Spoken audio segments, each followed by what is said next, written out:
사랑하는 성도 여러분, 오늘은 성금요일이라고 불리는 날입니다. 1년 중 가장 특별한 날들 중에 하나로 꼽혀져 있는 날입니다. 당연히 그 이유는요, 예수님이 십자가에 달리신 날이기 때문입니다. 그리고 유대인의 절기로 말한다 그러면 6월절 전날입니다. 내일이 6월절이고, 그래서 6월절 전날에 이스라엘이 뭐를 하냐면요, 양을 잡죠. 양을 잡아서 그 피를 받아서 문설주와 임방에 바르는 날이 바로 오늘입니다. 그런데 오늘 제가 여러분에게 준비한 말씀은 그 성금요일에 관련된 말씀이 아니라 겟세마네에 대한 이야기입니다. 겟세마네는 성금요일에 있었던 일이 아니고요, 전날 있었던 일입니다. 목요일날, 세종 목요일이라고 불리는 날, 성만찬이 있고 그 성만찬 중에 주께서 제자들의 발을 씻기시고 그리고 겟세마네에 가서 기도하시다가 잡힌 것으로 되어 있기 때문에 목요일날 이루어진 일입니다. 그래서 여러분들에게 이 겟세마네에 어떤 일이 있었는지 이거를 전해드리는 것이 성금요일을 이해하는 가장 좋은 방식이 되겠다라고 생각이 돼서 오늘 이 말씀을 준비했습니다. 잘 들어주셨길 부탁드립니다. 우리 겟세마네 하면은 어떤 생각이 제일 먼저 드시나요? 이번에 저도 설교를 준비하면서 겟세마네에 관련된 설교를 참 많이 읽어봤습니다. 근데 그 많이 읽어보니까 대개 어떤 것을 주제로 삼고 있냐면 기도로 주제를 삼고 있습니다. 아마도 겟세마네 기도라고 하는 그런 이미지가 붙어있기 때문도 하겠지만 더 나아가서는 정말 중요한 시간이잖아요. 근데 목숨이 왔다 갔다 하는 그런 중요한 시간에 과연 성도는 어떤 기도를 해야 되는 것이 가장 중요한 기도인가, 뭐 이런 걸 알려주는 의미에서 겟세마네를 가지고 설교를 할 때는 대개 기도와 관련된 설교를 합니다. 맞는 말 같아요. 저도 언젠가 때가 되면은 이 겟세마네 기도를 가지고 한번 설교를 해보고 싶은 마음이 있습니다. 그런데 기도는 겟세마네라고 하는 장소에서 본다면 부차적인 제목입니다. 진짜의 제목은요, 진짜로 겟세마네를 제자들이, 성경을 쓴 제자들이 성도들에게 꼭 알려주고 싶은 것은 기도가 아닙니다. 마태나 마가나 누가가 그 겟세마네에 있었던 일들을 굉장히 세세하게 표현하는데 그때의 주제는 무엇이냐면 고통입니다. 고통이라는 거를 주제를 갖고 쓰고 있단 말이죠. 하나씩 좀 살펴볼까요? 마태복음 26장 37절입니다. 읽을게요. 베드로와 세베대의 두 아들을 데리고 가실새 고민하고 슬퍼하사, 여기 고민하고 슬퍼하사라고 하는 단어가 헬라어로 아데모데인이라고 하는 단어예요. 어떤 느낌이냐면 단장, 장을 끊어내는 그런 고통에 있는 단어입니다. 그 다음에 마태복음 26장 38절 이런 말씀이 있어요. 이에 말씀하시되 내 마음이 심히 고민하여 죽게 되었으니 너희는 여기 머물러 나와 함께 깨어있으라 하시고, 여기 고민하여 죽게 되었으니 우리나라 말로는 굉장히 긴 단어로 쓰여있지만 헬라어는 한 단어로 되어 있습니다. 페리루포스라고 단어를 쓰는데 이게 어떤 느낌이냐면 사방 군대가 막힌 거예요. 뭘로요? 적으로. 그래서 지금 사방 군대로 적이 막혔는데 적이 조금씩 조여오는 거예요. 숨통이 막힐 정도로. 그렇게 대해서 막 압살되어지는 그 느낌을 가지고 있는 단어가 페리루포스라고 하는 단어입니다. 마가는 이걸 이렇게 써요. 마가복음 14장 33절 읽겠습니다. 베드로와 야고보와 요한을 데리고 가실새 심히 놀라시며 슬퍼하사, 심히 놀라시고 슬퍼하사라고 하는 단어는 에크담베이스다라고 하는 단어를 씁니다. 이게 어떠한 느낌이냐면 치를 떠는 공포. 그냥 가만히 무섭다 그런 정도가 아니라 치가 떨리는 거예요. 치가 떨리는 그 고통을 겪으면서 쓰는 단어가 에크담베이다스라고 하는 단어를 쓴다 이겁니다. 누가는 이렇게 쓴답니다. 누가복음 22장 44절 읽을게요. 예수께서 힘쓰고 애써 더욱 간절히 기도하시니 땀이 땅에 떨어지는 핏방울 같이 되더라. 여기 힘쓰고 애쓰고라고 하는, 애써라고 하는 단어가 우리가 읽을 때는 우리말로 써놓으니까 별로 어떤 특별한 느낌이라기보다는 그냥 힘썼다 라고 하는 그런 느낌만 났는데 헬라어는 그런 느낌이 되어 있지 않아요. 헬라어는 뭐라고 되어 있냐면 아고니아라고 되어 있어요. 이 아고니아라고 하는 단어는 헬라어를 공부하는 사람들이 이야기를 할 때, 헬라어를 공부한 사람이 이야기할 때 헬라어로 표현할 수 있는 공포의 최고급 단계를 쓸 때의 단어를 쓴다 이겁니다. 막 살을 저미는 그런 공포에 해당하는 단어가 아고니아라 이겁니다. 그러니 마태도 마가도 누가도 이 겟세마네 하면은 전부 다 어떠한 단어를 가지고 설명을 하냐면 공포, 두려움, 아픔, 괴로움 이런 것들을 쓰는데 그것도 그냥 헬라어에 평범하게 아프다, 힘들다 그런 개념이 아니라요. 최고로 힘든, 그냥 가장 힘든 단어를 써가지고 설명해 주려고 그런다고요. 왜 그럴까요? 예수님이 그 자리에서 얼마나 힘들었는지를 알려주고 싶은 거예요. 그 겟세마네라고 하는 곳에서 예수님이 얼마나 공포에 질려 있었고 얼마나 힘들었으며 얼마나 괴로운 마음으로 있으시는지를 꼭 설명해 주고 싶어가지고 이렇게 극상 최고급 단어를 써가지고 최고급의 단어를 써가지고 이 고통을 설명해 주고 싶어 한다 이겁니다. 그래서 그런 관점에서 보면은 우리가 잘 알고 있는 기도예요. 할 만하시거든 이 자리를 어떻게 해달라고요? 옮겨달라고 하는 것은 기도로의 관용어가 아닌 거예요. 정말 어떻다는 거예요? 하기 싫다 이거예요. 정말 하기 싫은 거예요. 주님도 정말 이거 하기 싫은 거예요. 그래서 웬만하면 주님 좀 지나가게 해주세요. 안 하고 싶어요. 너무 무서워요. 너무 힘들어요 라고 하는 느낌을 갖고 이 겟세마네를 성경이 설명하고 있다 이겁니다. 그러면 그렇게 이야기하면 우리 이제 고민이 하나가 생기는 거예요.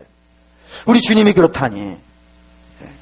우리 주님은 가난해도 두려워하지 아니하시고 또 뿐만 아니라 그 창과 칼과 굶주림 이런 거 인생이 당하고 있는 그 어떠한 형편의 공포에도요 끄떡하지 않으시잖아요.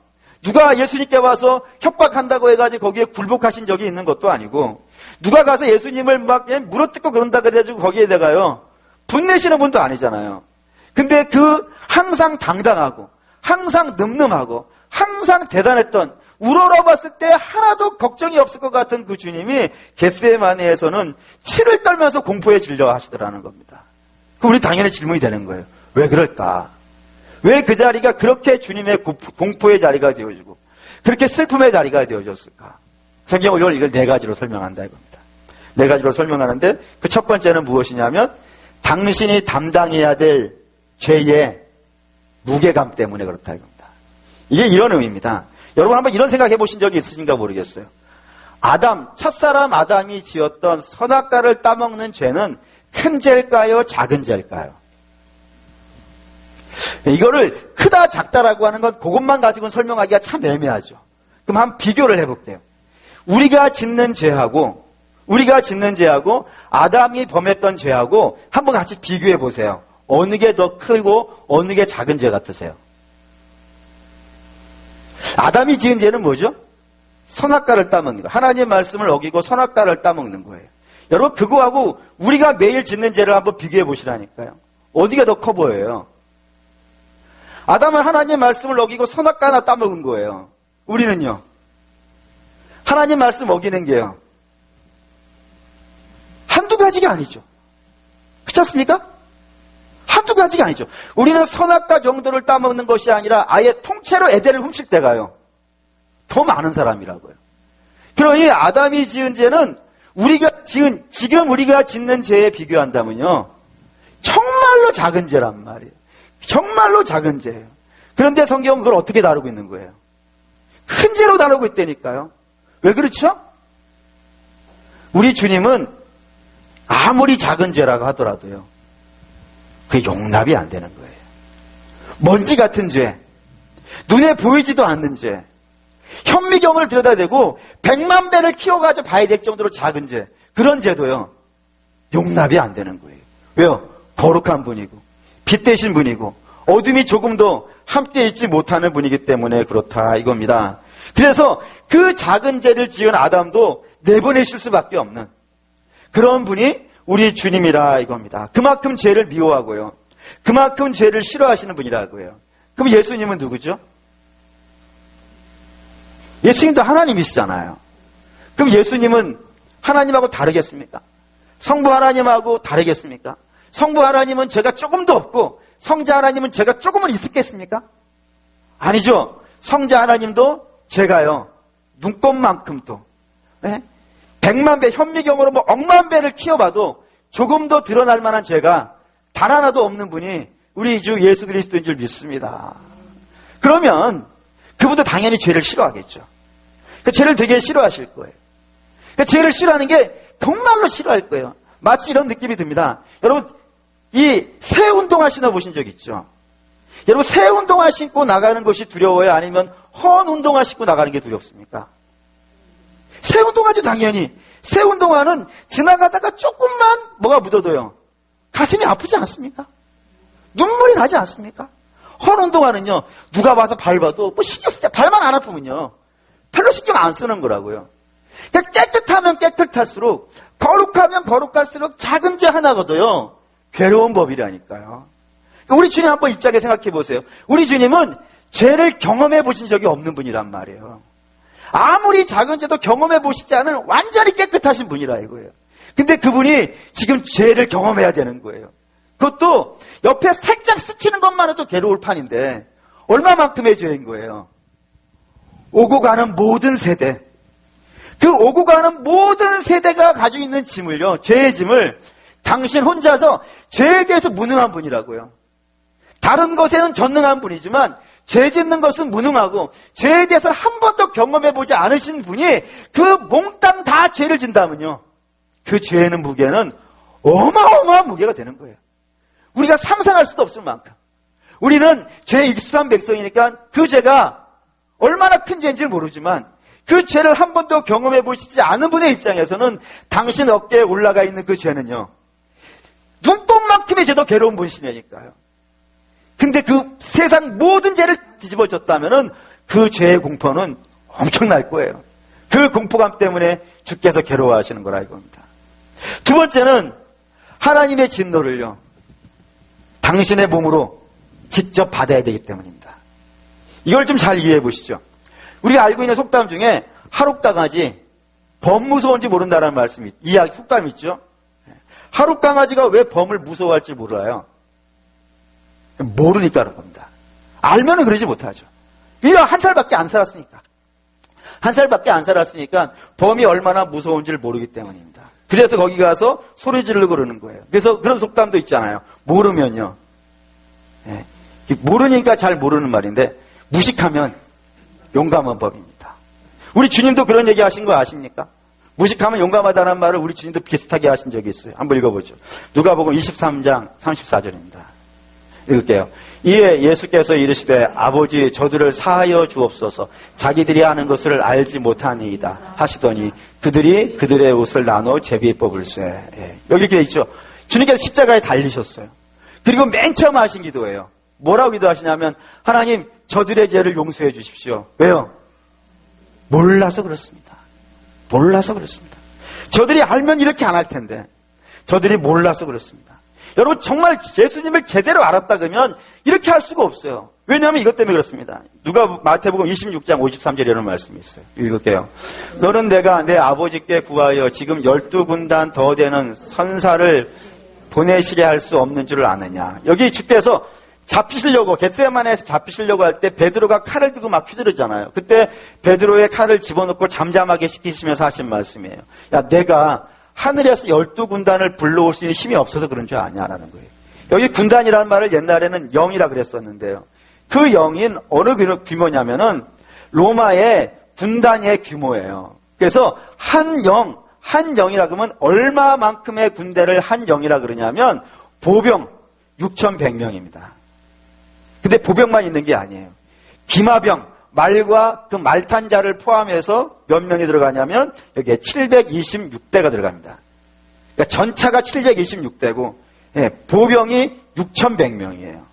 어마어마하죠. 이거를 12영이라 그랬으니까요. 12배를 해야 돼요. 그럼 정확하게 이야기하면 이렇게 됩니다. 12영은 보병으로 73,200명이고 기마병으로 8,712대예요. 어마어마한 양입니다. 어마어마한 양. 근데 이것만으로도 어마어마한데 사실 더 놀라야 되는 건 12이라는 숫자 때문에 그래요. 12는 항상 성경에 뭘로 등장하는 거예요? 완전수잖아요. 그러니까 저기 7만 명 이런 개념이 아니라 천하늘에 있는 모든 군대를 그냥 이 땅에 있는 군대도 6,100명 그걸 7만 명 넘게 하면 어마어마한 군대가 된다고요. 근데 그 하나하나가 어떤 누구라는 거예요? 천사들이라니까요. 하늘의 천사 한 명 가지고도 이 땅을 다 멸해버릴 수 있잖아요. 그런 천사를 12영이나 되는 어마어마한 부대로 불러내실 수 있는 분이 우리 주님이라 이거예요. 그러니 그런 주님이라는 걸 알았다면은 어떻게 그분을 조롱할 수 있겠어요? 예, 그런 분이 내가 지금 공격하고 침뱉고하는 분이라면은 어떻게 그렇게 할 수 있겠습니까? 저들이 이렇게 할 수 있었던 것은 전적으로요, 몰라서 그래요. 몰라서 그런다 이겁니다. 하나님이 얼마나 강력하고 하나님이 얼마나 센지, 그분이 한번 화를 내면 얼마나 무섭고 그분이 한번 천사들을 동원하면 얼마나 강력한지 몰라서 그런 거예요. 근데 이 땅에 있는 백성들은 하나님이 얼마나 센지 모르죠, 다들. 우리도 사실 하나님이 얼마나 강력한 분인지 몰라요. 근데 하나님이 얼마나 세고 얼마나 화를 내시면 무서운 분인지는 누구만 아는 거예요. 하나님, 아들만 안다 이거예요. 아들은 알죠. 아버지의 사정을 아들이 다 안다 그랬지 않습니까? 그러니까 하나님이 한번 화를 내시면 얼마나 센지, 그 진노의 양이 얼마나 대단한지를 이 땅에 있는 모든 피조물은 하나도 모르겠지만 우리 주 예수 그리스도는 하나님이시니까 그걸 낱낱이 아신다고요. 그래서 지금 이 상황이 이렇게 된 겁니다. 하나님이 끔찍하게 싫어하는, 눈꼽만큼도 싫어해서 눈꼽만큼 죄 지은 아담을 당신에게서 쫓아내버리셨는데, 이 세상에 눈꼽만큼의 죄가 아니라 오고 가는 모든 세대의 죄의 짐을 예수님에게 다 얹어놓고 하나님이 그 예수를 죽이려고 하는 상황이라 이거예요. 인간의 분노가 아닌 거예요.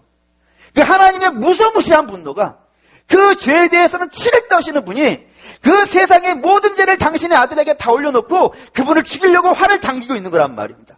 무섭겠어요? 안 무섭겠어요? 무서운 거예요. 어마어마한 무서움이 우리는 느끼지 못하지만 우리 주님이 그 하나님의 강력함을 알고 계시기 때문에 그 공포가 밀려 들어오는 상황이 이 상황이기 때문에 겟세마네에서 주님이 공포에 질리는 겁니다. 세 번째는 당연히 육체적인 고통이요. 있죠. 여러분이 잘 놓치는 것 중에 하나가 뭐냐면 예수님은 분명히 하나님이십니다. 근데 하나님이시지만 또 뭐도 되는 거예요. 사람도 되시는데 적당한 사람이 아니라 우리와 완벽하게 똑같은 사람이라 이겁니다. 그래서 주님도 배가 고프시고 피곤하면요 졸리시고요. 혹시 병들으면요 아프실 수도 있는 그런 분이 우리 주님이라 이겁니다. 근데 그런 분이 하나님이신데, 전능하신 하나님이신데 당신의 말에 벌벌벌 떨을 수밖에 없고 당신의 바람 한마디에 다 날아가 버릴 수밖에 없는 그 피조물이 조롱을 하는 거예요. 모욕을 주는 거예요. 공격을 하는 거예요.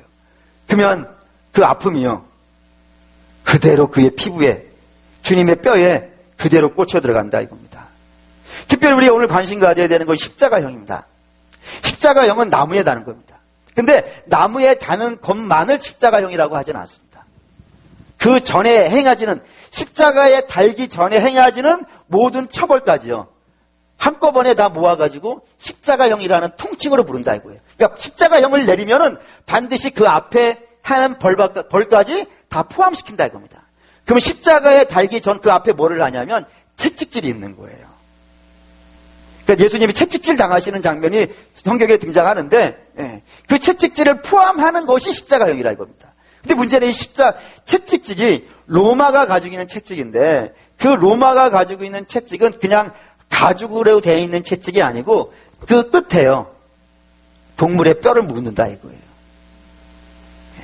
그래서 로마의 문헌을 보면은 그 채찍으로 한 번을 치면요 살이 찢어져 나가는 거예요. 심지어는 이런 기록도 봤어요. 한 번 쳤더니 배가 갈라져서요 내장이 다 튀어나오더라. 그런 것이 십자가형이라고요. 근데 주님 그걸 다 맞으시는 거예요. 다 맞으시는 거예요.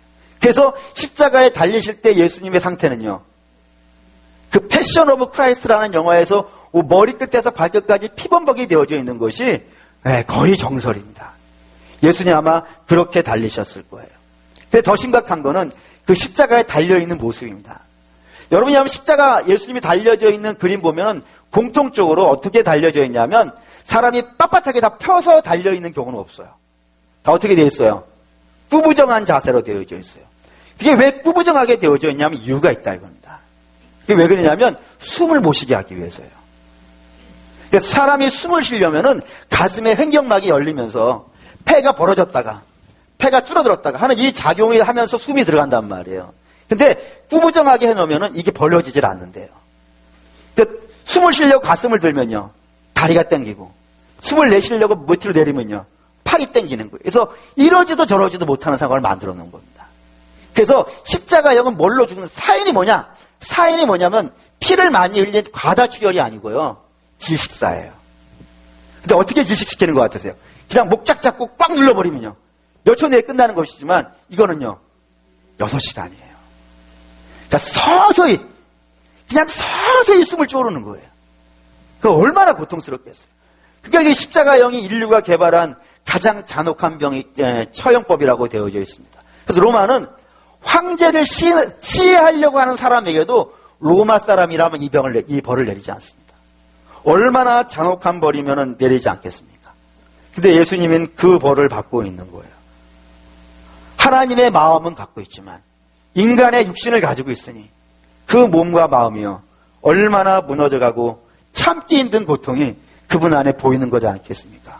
겟세마네에서 이미 그 광경들을 보고 계시니 어찌 그 육신의 일 가지고 있는 분으로서 고통과 괴로움이요 그분에게 없겠습니까? 어마어마한 고통이 그에게 밀려오고 있는 것이 오늘 이야기라 이겁니다. 네 번째는 이런 겁니다. 이게 제가 볼 때는 가장 심각한 것인데 십자가형에서 가장 심각한 것인데 이게 뭐냐면 하나님과의 단절 때문에 괴로워하는 겁니다. 이건 여러분이 충분히 유추가 될 겁니다. 이미 말씀을 드렸어요. 하나님 뭐를 제일 싫어하신다고요? 죄를 제일 싫어한다고요. 그래서 아담이 지은 죄, 우리가 지은 것에 비하면 정말로 작은 것에 지나지 않는 그 아담이 지은 죄를 가지고도요 하나님이 같이 살기를 거부하셨다니까요. 내보내버리시려고 하셨다니까요. 근데 모든 죄를, 이 땅의 모든 죄를 당신의 아들에게 얹혀놨단 말이에요. 그럼 하나님이 예수님하고 함께 있고 싶어 하겠습니까? 그림이 그려지시나요? 빛은 어둠하고는 절대 한 자리에서 공유하지 않습니다. 그 죄가 없으신 예수 그리스도에게 인류의 모든 죄를 다 얹으셨다니까요. 그걸 죽이려고 지금 활을 들고 있는 상황이라니까요. 그 주님이 예수님 하나님과 성자 하나님이요 분리되어지는 거예요. 여러분 이 고통이 얼마나 클까요? 이 고통이 정말 상상할 수 없는 고통일 겁니다. 왜냐하면 이런 이유 때문입니다. 이거 한번 읽을까요? 요한복음 11장 41절에서 42절입니다. 이렇게요. 돌을 옮겨 놓으니 예수께서 눈을 들어 우러러 보시고 이르시되 아버지여 내 말 들으신 것을 감사하나이다. 항상 내 말을 들으시는 줄을 내가 알았나이다. 그러나 이 말씀 하옵는 것은 들러서 무리를 위함이니 곧 아버지께서 나를 보내신 것을 그들로 믿게 하려 하심이니이다. 이게 언제 하신 기도인지 기억나시나요? 나사로를 살리실 때 하신 기도예요. 나사로를 살리실 때 성자 하나님께서 성부 하나님께 이렇게 기도하신다니까요. 내 기도 들어주심을 감사한다고요. 근데 얼마큼 들어주신다고요? 항상. 그러니까 성자 하나님이 이 땅에서 하나님, 아바 아버지 이렇게 부르면요. 하나님은 항상 응답하셨다니까요. 늘 붙어 있으니까 한 번도 떨어져 본 적이 없으니까 한 번도 헤어져 본 적이 없고 성자 하나님이 부르면 성부 하나님은 늘 응답하시고 늘 교제하시고 늘 함께 있고 늘 공유하시고 매사의 모든 걸 함께 했던 사이가 이 성자 하나님과 성부 하나님의 관계란 말입니다. 근데 지금 이 순간은요. 이거 아시잖아요. 엘리 레바 사박단. 이게 뭐죠? 나의 하나님 어찌하여 나를 버리십니까? 라고 탄식을 하시잖아요. 근데 이렇게 탄식함에도 불구하고 성부 하나님이 응답하세요? 안 하세요? 안 하시는 거예요. 성부 하나님이 응답하시지 않는 거예요. 죄가 예수 그리스도에게 올려지니까 성부 하나님도 성자 하나님에게 응답하시지 않는 거예요. 그 피 맺힌 절규에도 아무 응답하시지 않는 거예요. 이걸 어떤 느낌으로 설명하면 가장 여러분들이 피부에 와닿을까 생각해 봤는데 오늘 그냥 그런 느낌이 들더라고요. 한 아이가 엄마하고 부르면 늘 엄마가 왜 하고 뛰어든 엄마인데 어느 날 엄마를 불렀는데요. 오지 않는 거예요. 아무리 불러도 아무리 울어도 엄마가 오지 않는 거예요. 그 공포가 느껴지십니까?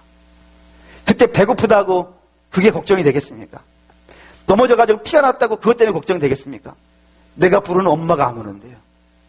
내가 부르는 엄마가 오지 않는데 그 광경이 이 광경일 거라는 생각이 들어가더라고요. 그 네 가지 봐셨죠? 죄의 무게감, 성부 하나님의 진노, 그리고 십자가에 대한 고통, 그리고 늘 함께 붙어 있었던 성부 하나님과의 단절. 이 모든 것들이 예수 그리스도를 겟세마네에서 그렇게 공포에 질리게 하시고 힘들게 하시고 피가 땀같이 되어지는 그런 땀이 피같이 흐르는 그런 고통의 시간을 맞이하게 된 이유가 여기 있다 이겁니다. 그럼 우리가 이제 질문이 되는 거예요. 또 하나의 질문이 되는 거예요. 그러면 왜 성자 하나님은 저렇게 공포에 질리면서도 십자가를 향해서 걸어가고 계실까요? 그냥 안아버리시지. 그렇게 겁내하시면서, 그렇게 힘들어하시면서, 그렇게 괴로워하시면서 왜 그 길을 가고 있을까요? 그래서 이걸 어떻게 이야기할까? 지난 한 주간 참 고민을 많이 했었는데, 이번 주간에, 이것 때문이겠다라는 생각이 불쑥 든 장면이 하나 있었습니다. 지난 주간에 제가 장례에 갔어요. 상주는 고등학교 3학년입니다. 아들이고요. 하나 있어요. 아버지가 죽었어요. 거기 이제 위로를 하러 갔죠. 가는데 그 아이가 우는 거예요. 아파서 우는 울음이 아니에요. 아버지를 잃어버리는 울음이에요. 얼마나 서럽게 우는지 다 같이 울었어요. 우리 같이 가신 분들도 그냥 밥 먹다가 줄줄줄 흐르시더라고요. 얼마나 서럽게 우는지. 그래서 어떻게 생판 처음 본 아이였어요. 근데도 제가 뭔가를 좀 해주지 않으면 안 될 것 같은 그런 마음이 막 밀려올 정도로 너무 괴로운 거예요. 그리고 교회 와가지고 가만히 묵상하고 있는데 하나님이 제게 말씀하시는 거예요. 야, 나도 그 울음을 들었어. 나도 그 울음을 들었어. 창세전에 들었어. 너희가 나를 버리고 갈 것이고 나랑 헤어질 것이고 그래서 흩어져가지고 그냥 인생에 주는 고통 때문에 괴로워서 펑펑펑 울고 있는 그 울음을 나는 들었어. 근데 그 울음이 나보고 도와달라는 울음이 아니야. 그냥 자기 인생의 무게가 너무 무거워가지고 그냥 펑펑펑 우는데 그 울음 소리를 듣는데 너무 괴로운 거예요. 너무 괴로워서 내가 어떻게 할까 하다가 내 결심을 했어. 저들을 내가 살려주리라. 내가 저들을 구원해 주리라. 그래서 내가 결정한 게 뭐냐면 저들을 살리고 내 아들을 죽이기로 했어. 그게 내가 하는 사랑이야. 라고 하시는 그 음성이 사랑하는 여러분 제게 들렸습니다. 그렇죠? 그 방법밖에 없는 거예요. 하나님이 당신의 아들을 죽이고 우리를 살리는 이 방법밖에 없기 때문에 우리 주님이 그렇게 힘들어함에도 불구하고 내 뜻대로 마옵시고요. 아버지 뜻대로 하옵소서. 라고 하면서 그 길을 걸어가고 계시는 겁니다. 그리고 그 주님이 죽으셨기 때문에요.